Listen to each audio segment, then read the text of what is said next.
Bom dia a todos presentes e a quem nos acompanha pela internet. Um camponês voltava de um dia de trabalho na colheita de grãos e, vindo pelo caminho carregando a sua sacola de grãos, de repente, vê aproximar-se uma carruagem de estrelas.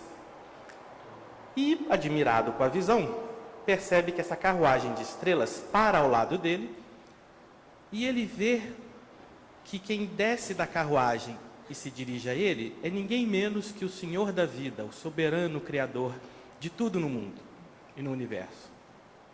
Admirado, ele percebe que o Senhor da vida lhe estende a mão com um sorriso e lhe pede uma ajuda. E naquele misto de deslumbramento ali, encantado pela visão que ele estava tendo, da visita que ele estava recebendo, mecanicamente ele coloca a mão na sua sacola de grãos, retira um grãozinho e entrega ao Senhor da vida, que, agradecido, despede-se, se afasta e segue adiante com a sua carruagem. Voltando a si, desse momento assim admirado, um momento bonito de encontro com o Senhor da vida, o camponês começa a perceber que da sua sacola saiu uma suave claridade. Algo parecia despontar ali da sua sacola. Ele abre a sacola e observa que exatamente um grãozinho do mesmo tamanho daquele que ele entregou ao Senhor da vida retornou à sua sacola na forma de um grãozinho de ouro.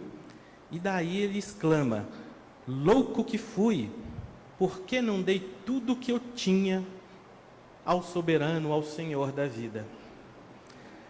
Essa historinha, esse conto, é de autoria de Rabindranath Tagore, que foi um romancista indiano. Ele nasceu em 1861, em Calcutá, na Índia, desencarnou em 1941, foi prêmio Nobel de Literatura, e esse conto em particular foi escolhido por Irmão X na obra Cartas e Crônicas, psicografado pelo Chico Xavier, para compor a dedicatória da obra. E é uma história muito bonita, porque ela carrega consigo uma mensagem que é muito pertinente para nós, espíritas, porque já imaginaram, vamos imaginar por alguns instantes, os nossos amigos espirituais, irmãos nossos que já estão desencarnados. Quantos deles não põem a mão na cabeça e pensam assim: louco que fui, por que eu não dei tudo o que eu tinha de mim mesmo, cada um de si mesmo, ao Senhor da vida? E aí, a gente que estamos encarnados aqui ainda, a gente não está ainda do lado desencarnado, do lado de lá da vida. A gente ainda tem chance de dar ao Senhor da vida o que a gente tem no nosso íntimo de bom. E como a gente faz isso? O como a gente faz isso é o tema da nossa palestra de hoje, que diz respeito ao capítulo 15 do Evangelho segundo o Espiritismo, cujo título é um lema que a doutrina coloca para a gente, que é: fora da caridade não há salvação. A doutrina apresenta para a gente esse lema como uma importante postura, atitude, conduta que a gente deva ter para a gente adquirir essa verdadeira paz, felicidade que a gente almeja no sentido espiritual. E a gente vai ver, vou até citar um trecho das palavras de Jesus, que essa história, essa crônica do Rabindranath Tagore se encaixa perfeitamente com o ensinamento de Jesus. E em seguida, nós vamos aproveitar o que é que a doutrina espírita oferece para a gente de orientação sobre como praticar a caridade. O que é praticar a caridade, qual o seu alcance, quais as orientações que os bons espíritos nos trouxeram a respeito de como a gente tirar de dentro do nosso íntimo o bem para a gente distribuir ao Senhor. Então vamos primeiro, vou colocar aqui uma citação das palavras de Jesus. Isso está lá em São Mateus, no capítulo 25, versículos entre 31 e 46. É uma história, uma passagem que Jesus compara a salvação com um rei que coloca à sua direita os justos e à sua esquerda os injustos. E aí vamos ler junto esse trecho, porque esse trecho vai lembrar a gente, tem a frase contida nesse trecho, lembra a gente dessa passagem de Jesus. No momento, então, dessa passagem, vamos ler junto, né? Os justos dizem ao Senhor, Senhor, e aí agora a gente vai lembrar, né, da passagem. Quando foi que te vimos com fome e te demos de comer? Ou com sede e te demos de beber? Quando foi que te vimos sem teto e te hospedamos? Ou despido e te vestimos? E quando foi que te soubemos doente ou preso e fomos visitar-te? Aí o rei lhes responderá, na historinha, né, que Jesus conta. Em verdade vos digo, todas as vezes, vou falar a terceira vez, todas as vezes que isso fizestes a um destes mais pequeninos dos meus irmãos, foi a mim mesmo que o fizestes. Então vamos lembrar da história do Tagor, do camponês. O Senhor da vida estende a mão e pede algo para si. E aqui Jesus passa para a gente um ensinamento de que não é ao Senhor da vida exatamente que a gente deve entregar as coisas, mas a qualquer um desses pequeninos em que a gente estende a mão para qualquer coisa que possa ser útil, boa, para algum irmão em necessidade, é ao Senhor da vida que a gente está fazendo. Então, daqui dessas palavras de Jesus, a gente já percebe que dar de nós ao Senhor da vida, nada mais é que dar de nós do que a gente tem de melhor para ajudar, amparar, socorrer, tornar feliz a vida do nosso próximo.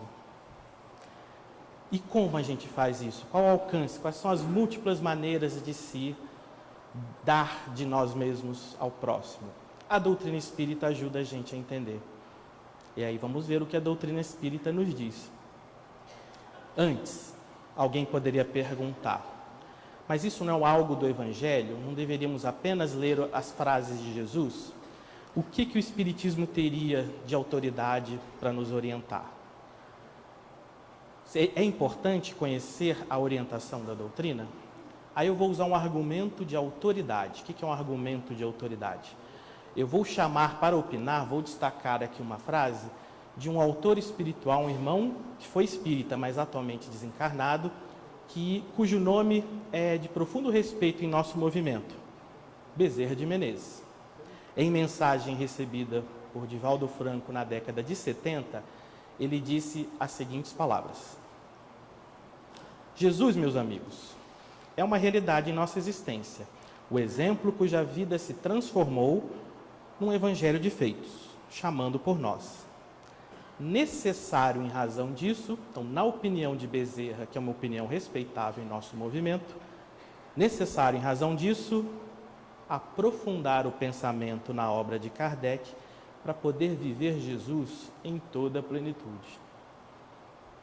Uma opinião muito séria. O que Bezerra está querendo dizer para a gente é que se a gente dedicar tempo da nossa vida no estudo e compreensão da doutrina espírita, a gente vai descobrir como praticar os ensinamentos de Jesus de modo mais profundo. Então, vamos fazer isso hoje um pouquinho, que é o tempo de 1h, 40, 50 minutos, a gente não vai aprofundar tudo isso que o Bezerra deseja. Mas um pouquinho a gente pode fazer hoje e a gente pode continuar ao longo da nossa vida. Primeira coisa interessante que a gente vai destacar a respeito da caridade é que o Espiritismo a apresenta para a gente como uma lei natural. Sabe onde está isso? A gente acha lá no Livro dos Espíritos, no capítulo 11, da terceira parte do Livro dos Espíritos, a caridade é apresentada como uma lei divina ou natural, lei de justiça, amor e caridade. Por que eu estou destacando esse comentário de ser uma lei natural? Porque leis naturais representam como Deus quis que o mundo funcionasse. Por exemplo, se eu deixar um objeto cair, Se eu soltar um objeto de uma determinada altura, a gente sabe que vai cair. Isso é uma lei natural material.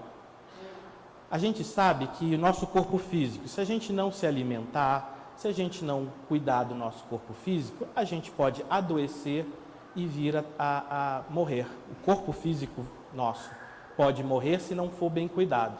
Isso decorre de leis naturais, materiais. Ao colocar a caridade como uma lei natural, os Espíritos estão passando para a gente que a caridade é mais do que meramente uma orientação religiosa de conduta. Faz parte da natureza. Assim como a gente deve se alimentar para que o corpo não adoeça, a caridade é uma necessidade para que a nossa alma, o nosso espírito, encontre felicidade, encontre paz. É mais do que só uma recomendação ou um lema. Está na natureza. E aí, essa pergunta que a gente faz, por quê? Na sabedoria divina, Deus, acho que a gente pode inferir que Deus quis que a gente sentisse a necessidade de praticar o bem, de fazer o bem ao próximo, de estender, tirar de nós algo e dividir com o outro. E Deus, ao fazer o mundo, criar a gente e o universo, criou de tal maneira que quando a gente faz esse gesto, a gente sente em nós mesmos, assim como o camponês sentiu aquele sementinha de ouro retornar para a sua sacola, a gente vai sentir retornar dentro de nós algo bom, algo de valor, algo que vai nos ajudar a nos tornar cada vez mais felizes. Por que a gente não percebe isso? Já que no mundo a gente ainda vê muita maldade, muito interesse pessoal, os próprios Espíritos comentam isso.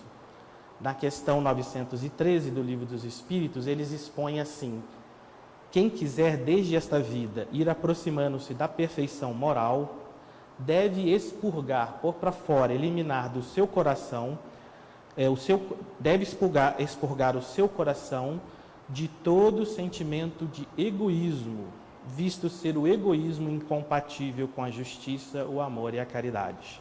O egoísmo neutraliza todas as outras qualidades e virtudes. Nós estamos numa fase de evolução espiritual em que ainda sentimos muito o egoísmo dentro da gente. Então, dar de nós, retirar de uma sacola do nosso íntimo, do coração, algo bom para fazer ao próximo, ainda é difícil para nós, porque a gente ainda tem o conflito de querer para nós primeiro, pensar em nós primeiro. Então, a orientação dos Espíritos em sintonia com o Evangelho significa pensar no outro, tentar pensar mais no próximo do que em nós mesmos. E aí, como eu faço isso? O que é, afinal, a caridade? Como que eu posso trabalhar isso? E a gente vai tirar da doutrina uma orientação. Kardec teve esse tipo de dúvida a respeito do que é a caridade e ele perguntou aos espíritos, questão 886 do Livro dos Espíritos, qual o verdadeiro sentido da palavra caridade, como entendia, como ensinava Jesus. E os bons espíritos responderam numa frase simples, 3 coisinhas, simples, de ler pelo menos. Benevolência para com todos, indulgência para as imperfeições dos outros, perdão das ofensas. Então hoje nós vamos fazer um pouquinho esse aprofundamento que Bezerra convida a gente a fazer, analisando esses 3 itens e o que a doutrina, um pouco, porque a doutrina fala muito de cada item desses, só a gente ir pesquisando, mas um pouco a gente vai destacar na nossa manhã. Por quê? Porque está em jogo a nossa felicidade, o nosso futuro. É uma lei natural, como a gente aprende com os espíritos, e a falta, deixar de praticar a caridade, faz mal à saúde espiritual, digamos assim.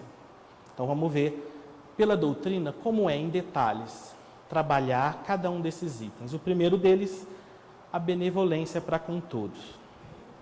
Lá no capítulo 11 do Evangelho segundo o Espiritismo, o título é Amar ao Próximo como a Si Mesmo, tem uma mensagem que Kardec transcreve dos Espíritos, sobre a caridade para com os criminosos, E um trecho dessa mensagem a gente vai ler junto e nós vamos refletir juntos.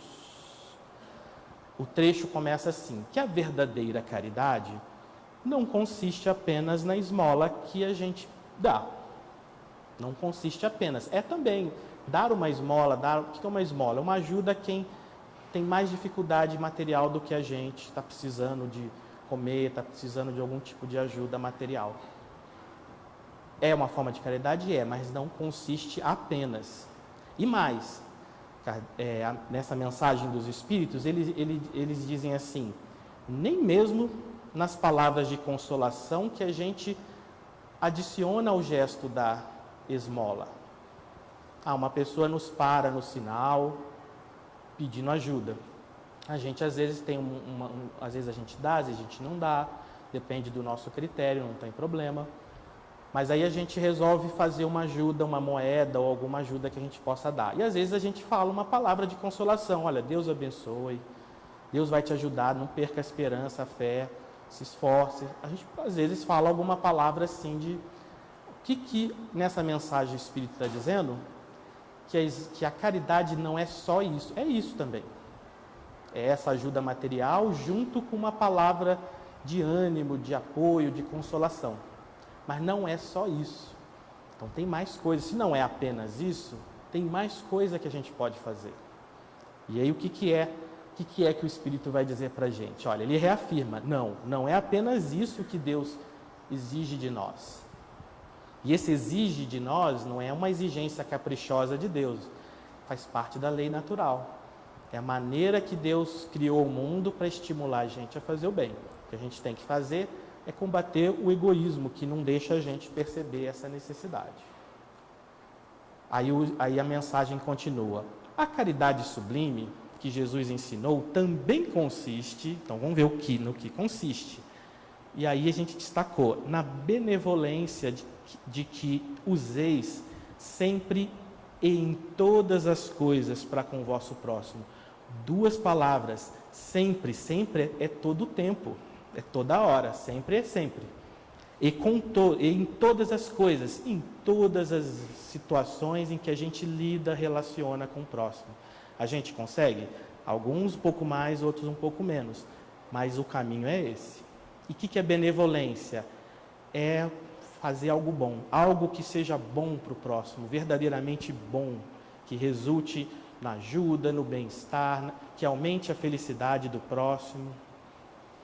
Então, duas palavras importantes: a benevolência, né, que é esse item da caridade, o primeiro, mas sempre e em todas as coisas. Aí o Espírito comenta: podeis ainda exercitar essa virtude sublime, realmente é sublime, com relação a seres para os quais nenhuma utilidade terão as vossas esmolas. Que seres são esses? Pessoas que não precisam da ajuda material, pessoas que têm de um tudo, ou que têm o mínimo materialmente falando. Tem saúde, tem condição financeira, então não precisa da esmola, mas a gente pode ajudá-las de várias maneiras, pode tornar a vida dessas pessoas melhor de várias maneiras. Ele diz assim: mas que algumas palavras de consolo, de encorajamento, de amor, podem ajudar a conduzir essas pessoas também a Deus. Então tudo isso é caridade, benevolência, fazer o bem, sempre e com todos, e com todas as situações. Tem mais. Aqui numa outra mensagem, no capítulo 9, bem-aventurados os brandos e pacíficos, aí tem um detalhe que está relacionado ao como a benevolência ocorre ou deve ocorrer. A mensagem diz: a benevolência para com os seus semelhantes, fruto do amor ao próximo, produz essas duas palavrinhas: a afabilidade e a doçura, que lhes são as formas de manifestar-se. Então a benevolência jamais vai ser ríspida, agressiva. Quando ocorre de uma ajuda ser seguida de um gesto não afável, não doce, está pela metade esse gesto que pretende ser de caridade. Precisa aprimorar. Então faz parte a doçura. A gente pode dizer não em determinadas situações em que não convém dizer o sim, mas o não pode ser dito com afabilidade e doçura. Quantas vezes os pais têm que dizer não a alguns excessos dos filhos, porque os pais sabem que esses excessos os prejudicarão, mas os pais não precisam dizer esse não de maneira agressiva, mas o não pode ser dito. Que mais? A verdadeira caridade, aí agora voltando ao Livro dos Espíritos, questão 888, letra A, é sempre bondosa e benévola. Está tanto no ato como na maneira por que é praticado. Duplo valor tem um serviço praticado com a delicadeza. Então, olha que interessante, os Espíritos fazem esse destaque. O gesto bondoso é parte da caridade? É. Aquilo que vai ajudar a tornar a vida do nosso próximo um pouquinho melhor. Mas a forma como a gente realiza isso também é importante, também faz parte da caridade. E aí nesse trecho que é transcrito de uma mensagem de um Espírito, na questão 88A, ele diz assim: sede, pois, caridosos, praticando não só a caridade que vos faz dar friamente o óbolo que tirais do bolso, a quem, ao que vos ousa pedir, mas a que vos leve ao encontro das misérias ocultas. Aqui um detalhe a mais. Às vezes, há pessoas que não pedem ajuda.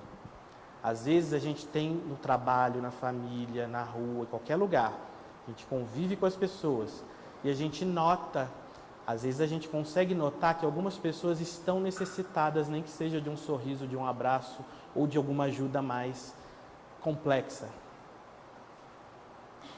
Quando a gente nota esse gesto de notar, prestar atenção no próximo, perceber uma necessidade desse próximo e tomar uma iniciativa, também é parte da caridade. Não aguardar o próximo vir pedir socorro. Muitas vezes tem pessoas que têm vergonha de pedir ajuda. Então a caridade verdadeira, aquele que tem imbuído esse sentimento de pensar no próximo, tenta descobrir onde está no próximo aquilo que ele precisa e eu vou lá tentar ajudar. E tem mais coisas. A beneficência está no capítulo 13 do Evangelho segundo o Espiritismo, que é o não saiba a vossa mão esquerda o que dá a vossa mão direita. Agora um comentário de Kardec nesse capítulo. Ele diz assim: a beneficência praticada sem ostentação tem duplo mérito. Além de ser a caridade material e a caridade moral, visto que resguarda a suscetibilidade do beneficiado. Então esse é um cuidado que aquele que pensa no próximo tenta ter. Eu vou ajudar o meu próximo, mas eu não posso humilhá-lo. Tem que fazer de um jeito que ele não se sinta envergonhado. Tentar transformar uma esmola em serviço, isso está no Evangelho, é um gesto importante de caridade, mais do que a coisa em si, porque ajuda a resguardar a pessoa, o seu sentimento próprio da pessoa, o amor próprio da pessoa que está necessitada. Kardec diz: a verdadeira caridade, ao contrário, é delicada e engenhosa no dissimular o benefício. Então é caridade a gente pensar uma maneira de ajudar o próximo sem que o próximo sequer perceba que está sendo ajudado. Essas são sutilezas da caridade que requer de nós o quê? O estudo, a reflexão, o planejamento. Quantos trabalhos de grupos, assim, de instituições que fazem direitinho o apoio, o socorro a determinado tipo de problema social, pessoal ou de saúde, e envolve preparo, estudo, análise. Então isso também é caridade. Isso é interessante da gente observar, porque a gente quer ajudar o próximo, a gente tem amor, quer ajudar o próximo, mas se preparar para ajudar o próximo também é parte do como fazer a caridade. Por exemplo, eu não tenho formação em medicina.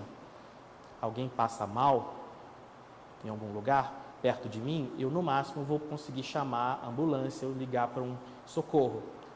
Mas eu, por mais amor que eu possa ter pelo companheiro, a pessoa que esteja se sentindo mal, eu não consigo socorrer.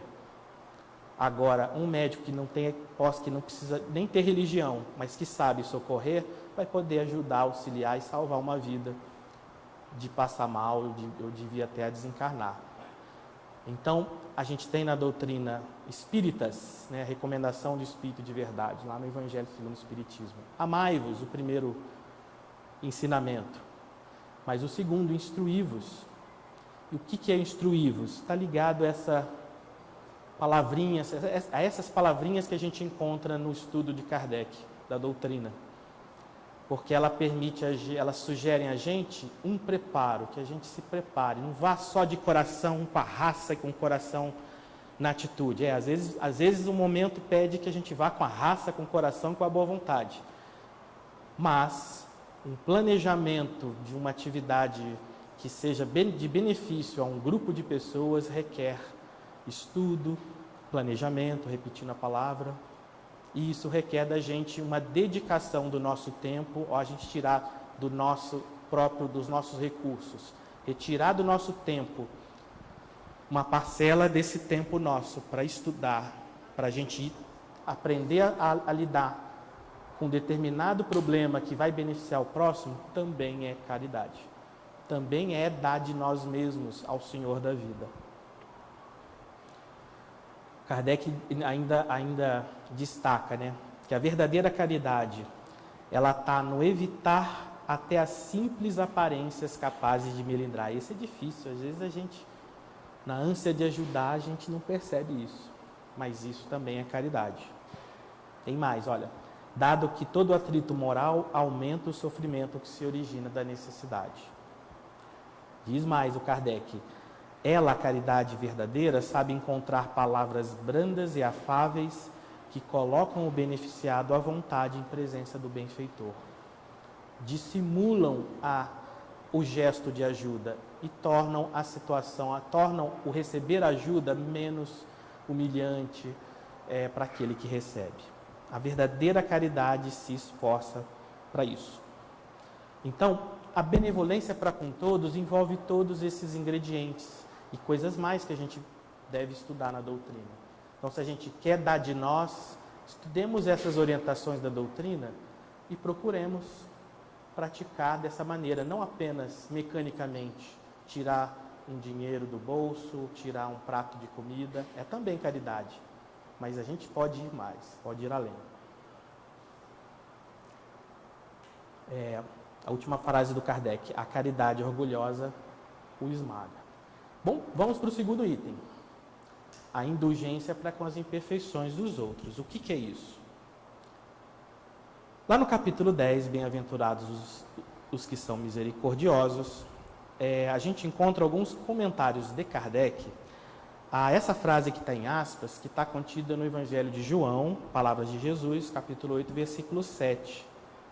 Atire-lhe a primeira pedra aquele que estiver isento de pecado. Vocês lembram da passagem? Uma mulher adúltera é levada até a presença de Jesus e questionam Jesus se deveria ou não apedrejá-la, já que a lei dos judeus previa esse tipo de condenação, o apedrejamento.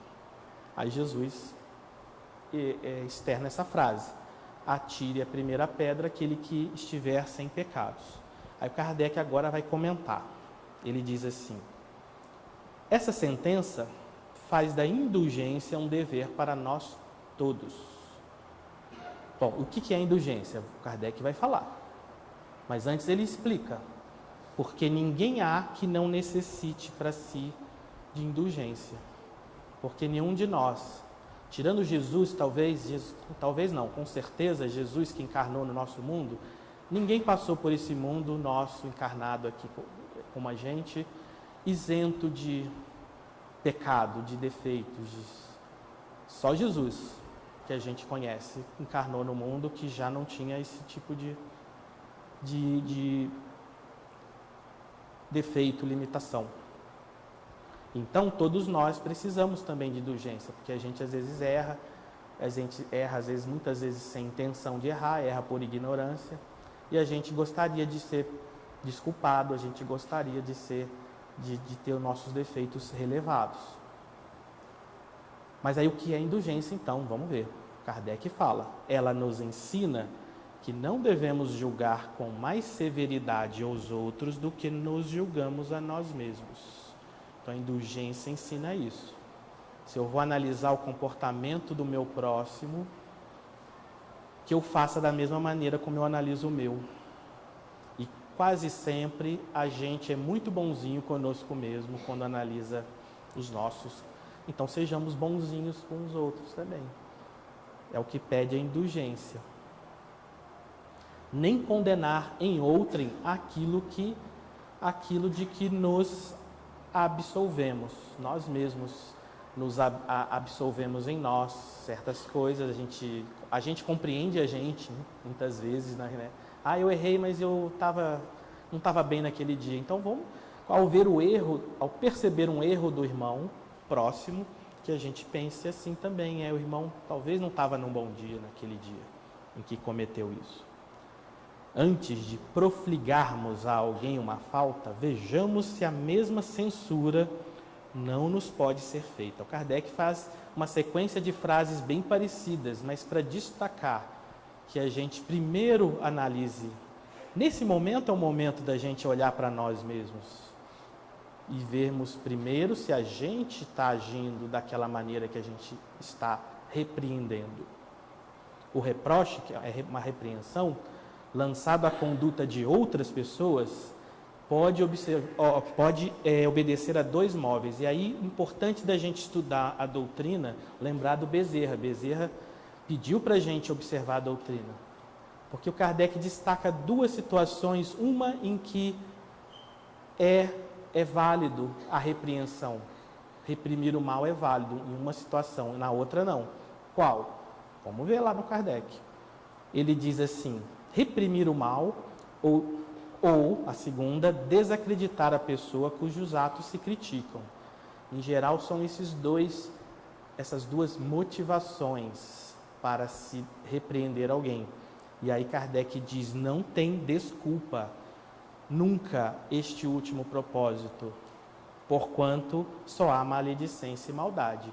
Eu perceber o erro de um irmão próximo de mim e eu repreendê-lo, divulgá-lo só para desacreditar a pessoa, é falta de caridade, é falta desse item que é item de caridade, que é a indulgência. Agora o Kardec diz, o primeiro pode ser louvável. Então reprimir o mal quando é necessário pode ser louvável. E constitui mesmo em certas ocasiões um dever. Vamos lembrar de novo os pais educando os filhos. Os pais percebendo uma conduta, uma prática ou uma palavra inadequada, deseducada, desequilibrada, é dever dos pais buscar a correção. Agir de maneira cristã, claro, fraterna, amorosa, mas agir, não deixar de educar o seu filho. Aí é uma situação em que reprimir o mal é caridade. É algo que vai ter uma consequência boa para esse ser. E por que pode ser louvável? Nas palavras de Kardec, porque um bem daí vai resultar.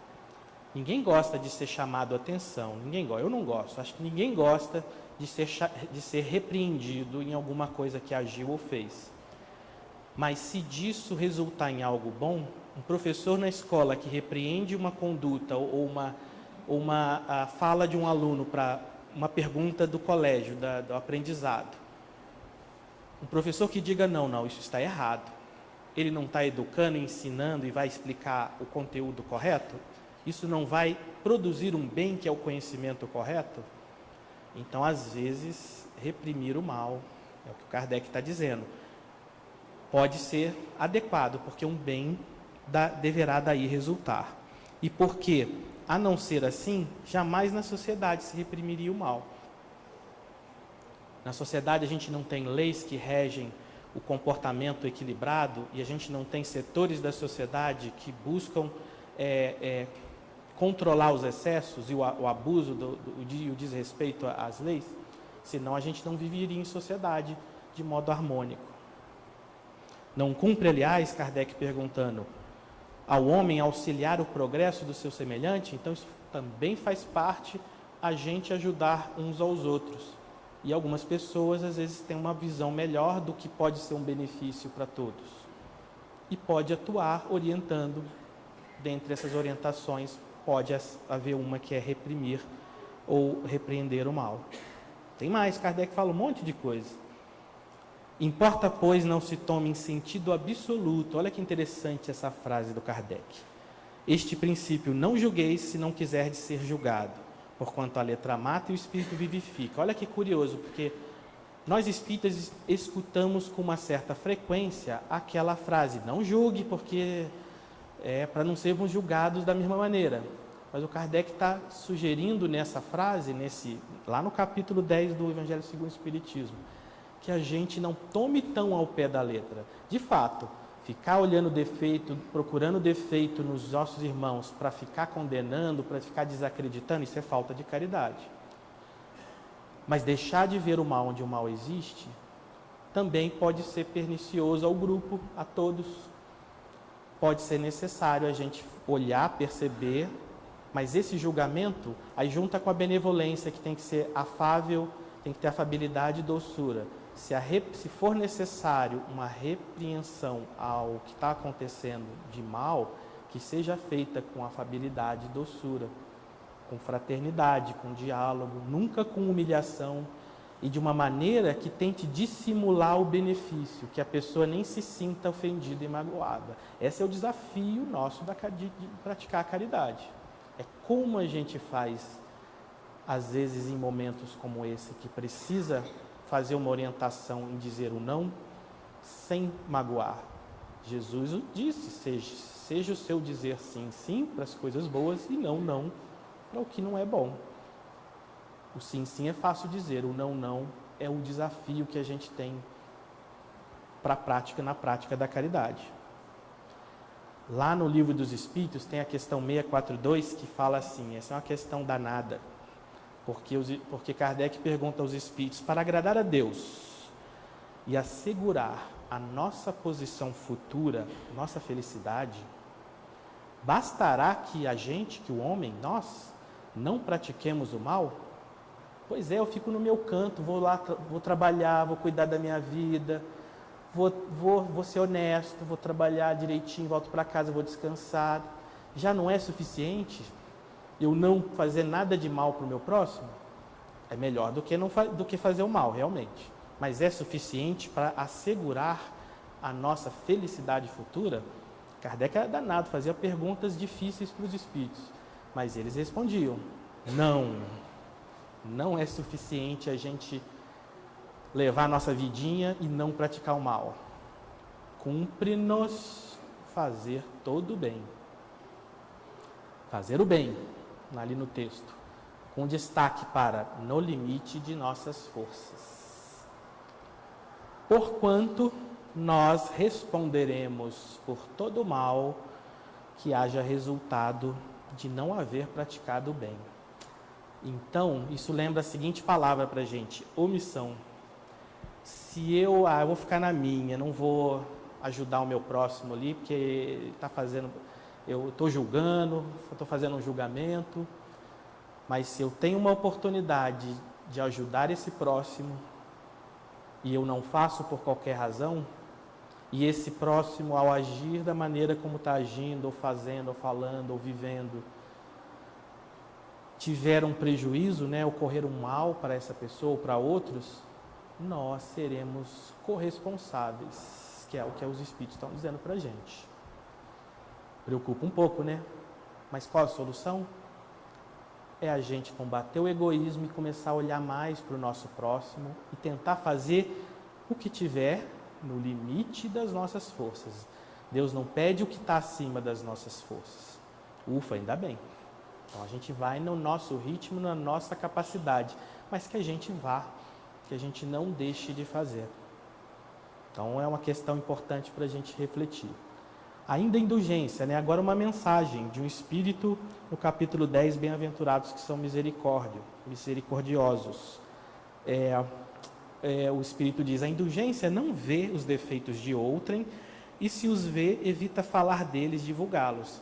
Essa é a postura de quem não quer desacreditar o próximo, de que não quer, por nenhum motivo que não vá ter nenhuma consequência boa, destacar o mal. Ao contrário, ainda ao contrário, oculta-os a fim de que não se tornem conhecidos senão dela mesma. Às vezes a gente tem como conversar com a pessoa, conversemos. A gente tem uma proximidade, vamos conversar, vamos tentar orientar, expor com respeito o que a gente pensa. Se a pessoa aceitar bem, se não aceitar, tudo bem. Mas se aquilo de mal só ela prejudica, a parte nossa está feita. Não vamos sair por aí, olha, tal pessoa fez tal mal, em nome de condená-la, de expor a pessoa publicamente. Isso é falta de caridade. E diz mais a mensagem: se a malevolência descobre essas falhas do irmão, a pessoa que tem a indulgência, que está prestando atenção à indulgência, ela ainda tenta amenizar, tendo sempre pronto uma desculpa, não uma desculpa negativa, mas uma maneira de amenizar aquela acusação. Mas é uma pessoa se esforçada, é uma pessoa que está aprendendo, ela vai conseguir. Então tem maneiras da gente atenuar aquela maledicência que às vezes a gente ouve para com o próximo. Mas é uma maneira séria, não é daquelas que têm aparência de atenuar a falta, mas evidenciam o mal. Por exemplo, um exemplo que me passou pela cabeça, assim, uma pessoa assaltou uma padaria, e aí alguém diz, mas coitado, ele não fica sem comer o doce. Então não é uma justificativa que está amenizando, está comprometendo, está magoando, está ofendendo ainda mais. A gente tem que tomar esse cuidado. Aquele que de fato pensa no próximo não faz esses comentários, evita fazer esses comentários.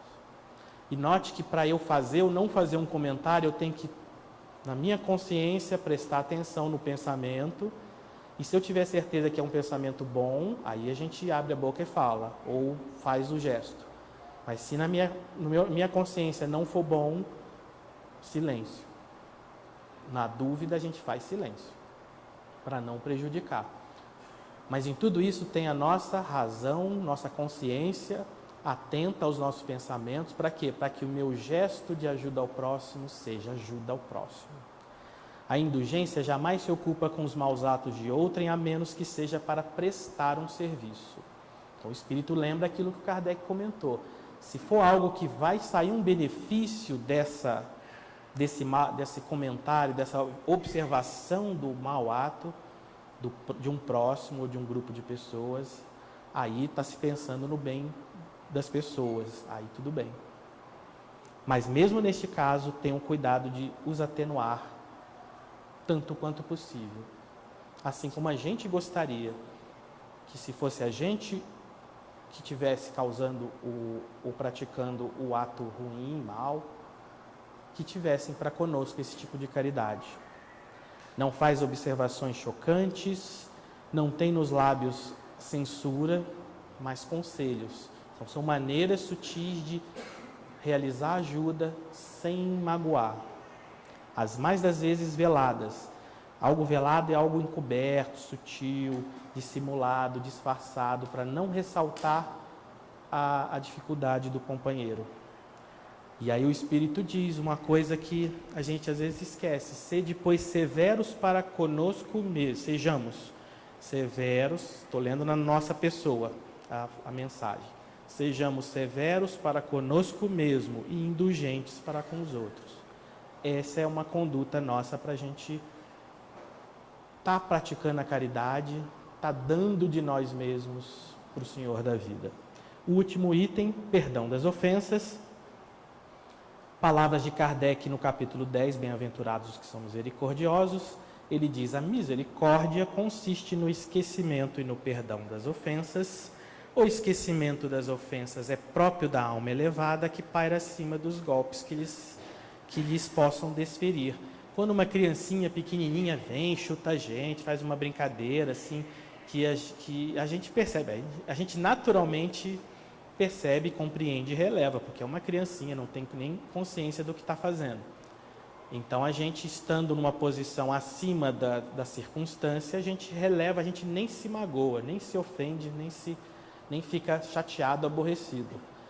O Evangelho pede para a gente tentar agir assim com relação às ofensas mais sérias que a gente possa sofrer por qualquer razão do nosso próximo. Há, porém, duas maneiras de perdoar. E Kardec lembra, uma grande, nobre, verdadeiramente generosa, sem pensamento oculto, que evita com delicadeza ferir o amor próprio. Olha a preocupação, tanto quando fala de indulgência quanto do perdão. A preocupação em magoar o próximo. Isso é item de série necessário, presente ao se falar de caridade. Mesmo quando o agressor realmente não agiu de maneira... está bem claro que ele não agiu da maneira correta, que não tem uma justificativa. A segunda é aquela, o Kardec destaca, em que o ofendido, ou aquele que se julga ofendido, impõe condições humilhantes para o perdão. Aí a gente sabe que não tem jeito, né? Faz sentir o peso de um perdão que irrita em vez de acalmar. Se estende a mão, não faz com benevolência, mas com ostentação, a fim de dizer a todo mundo, olha como eu sou bom e generoso. Sabe um exemplo bonito? É quando a gente lê no Evangelho as palavras de Jesus quando na cruz. Ao invés de dizer, Senhor, eu os perdoo porque eles não sabem o que fazem, ele diz, Pai, perdoa-os porque não sabem o que fazem. É sutil, mas é uma diferença grande. Jesus não magoou de coração pelo gesto de ser crucificado, de ser rejeitado pela sociedade do momento. Mas a maneira como ele externa esse sentimento do perdão é um ensinamento para a gente. Ele foi humilde no perdão. Até nisso Jesus ensina para a gente o como a gente deve fazer a caridade. Uma mensagem também nesse capítulo dos Espíritos está destacado. Há duas maneiras de perdoar. Há o perdão dos lábios e o do coração. Muitas pessoas dizem com referência ao seu adversário, eu perdoo, mas no íntimo se alegra com o mal que lhe advém, comentando que ele tem o que merece. Uma pessoa nos fez o mal, eu perdoo. Não. Mas aí acontece um acidente, alguma coisa, a gente pensa, Deus é justo. Puniu a pessoa. No fundo, a gente perdoa da maneira que o Evangelho ensina? Não. Então, perdoar é o perdoar completo. O esforço que a gente deve fazer não é fácil, porque há agressões e agressões. E algumas dessas agressões magoam profundamente o ser. Então, às vezes, não é fácil perdoar nesse sentido, mas o esforço que a gente fizer é parte desse item, dessa lei natural que a gente chama da caridade. Se a gente não consegue perdoar alguma coisa muito grave que nos fizeram, vamos devagar, então, dando um passo. Vou esquecer primeiro. Entrega para Deus, vai praticando outras caridades, outras maneiras de exercer a caridade.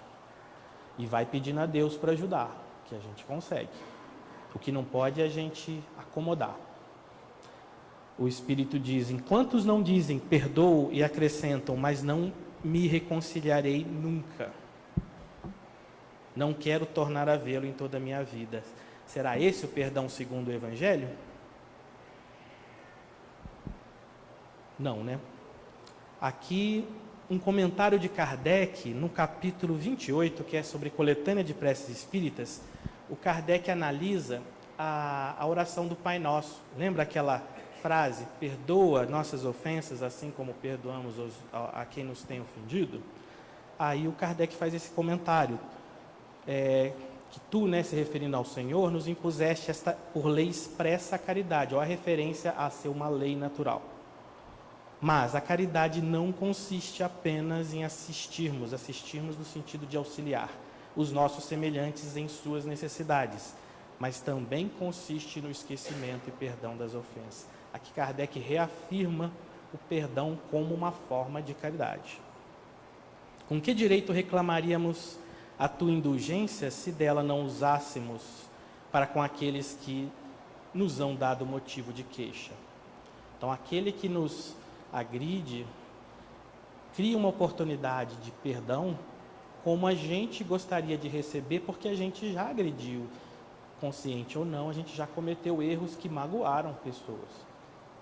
Então, nessa lei universal de solidariedade, é importante a gente ir exercitando o perdão. Estamos caminhando para o final. À guisa de conclusão, essa questão 893, ela pergunta, o Kardec pergunta, qual a mais meritória de todas as virtudes? Aí os espíritos respondem, toda virtude tem seu mérito próprio, porque todas indicam já um progresso no caminho, na senda do bem. Muito bem. A virtude, sempre que há resistência voluntária ao arrastamento dos maus pendores.